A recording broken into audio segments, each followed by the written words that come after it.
If you've made it to this channel, chances are you're just like me. You're a stupid bitch.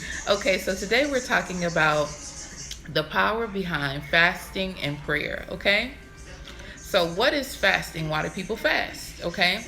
So fasting is a way to threaten the spiritual realm. Okay, people fast when they want something really bad or when they need to know the answer of something really bad. So when you fast, you're threatening the spiritual realm.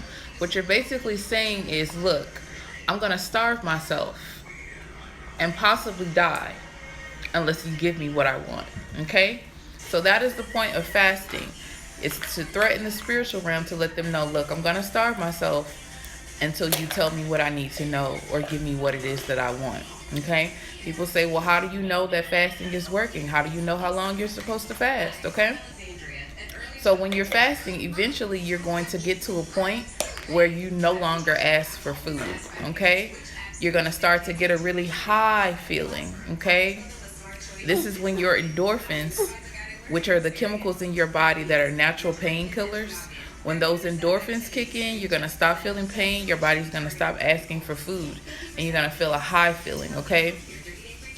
That high feeling that you feel is your connection to spirit and God. So when you start feeling high, light, okay, that means that the spiritual realm is paying attention and you've connected to God, okay?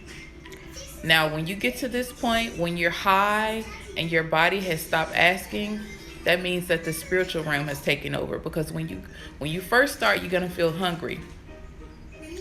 But when you stop asking, when your body stops asking for food and your endorphins kick in, that's when the spiritual realm takes over your body. And the spiritual realm will take over your body. God will take over your body.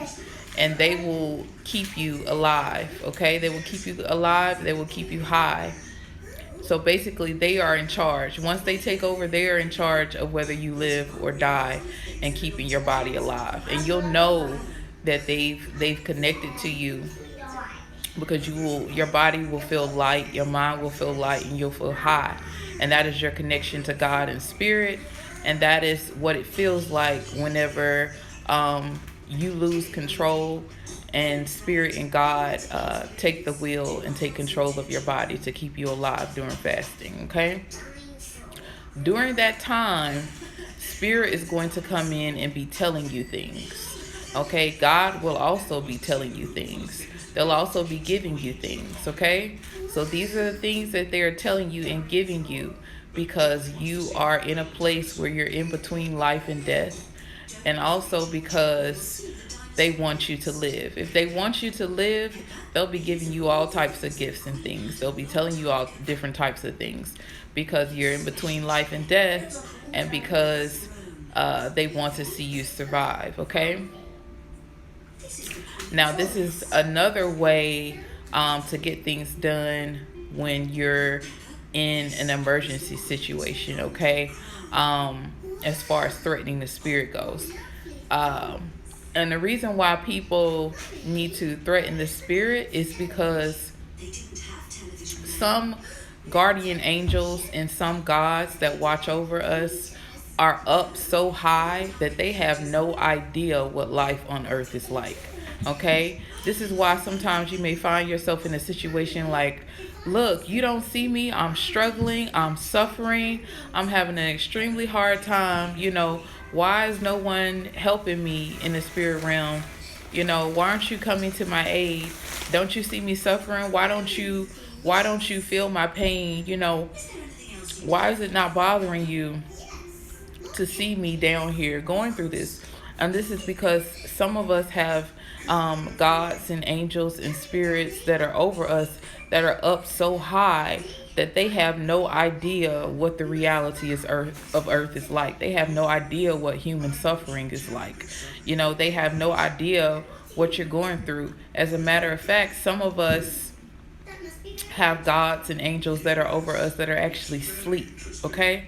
Some of them are so big and so powerful that they're actually not even watching you. Some of them are asleep, okay?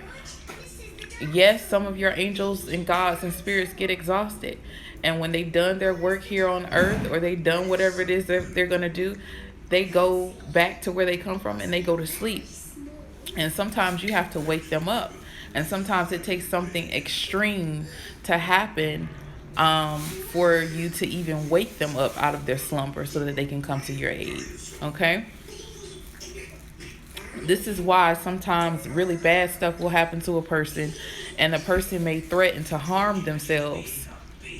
And then all of a sudden, an angel or God will show up to their aid, and they'll be like, no, no, stop. Don't hurt yourself. I'm going to help you. Okay?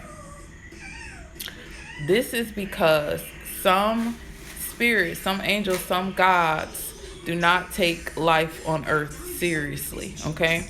They don't actually take you seriously. This is why some of you will go through years of abuse, years of sexual abuse, years of being physically or emotionally abused by people. You'll be like praying all the time, and it'll seem like nobody in the spiritual realm loves you or cares about you. They'll let you go through years of suffering, and it'll take something extreme, like you threatening to harm yourself, for one of them to finally be like, okay, wait, I'm gonna do something, I'm gonna help you. Okay? This is because they don't take, they see human life here as like a joke. You know what I'm saying? Some of them are actually laughing, where they are, they're actually laughing. They don't take this seriously. And sometimes it takes for you to threaten them, or even threaten yourself, for them to finally show up and do something. Okay? So,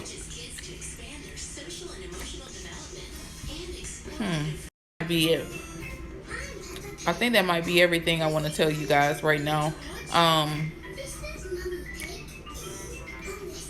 think that's it. But if I think of anything else, I will definitely do a part 2 to this video. And that's it. I love you guys. Bye.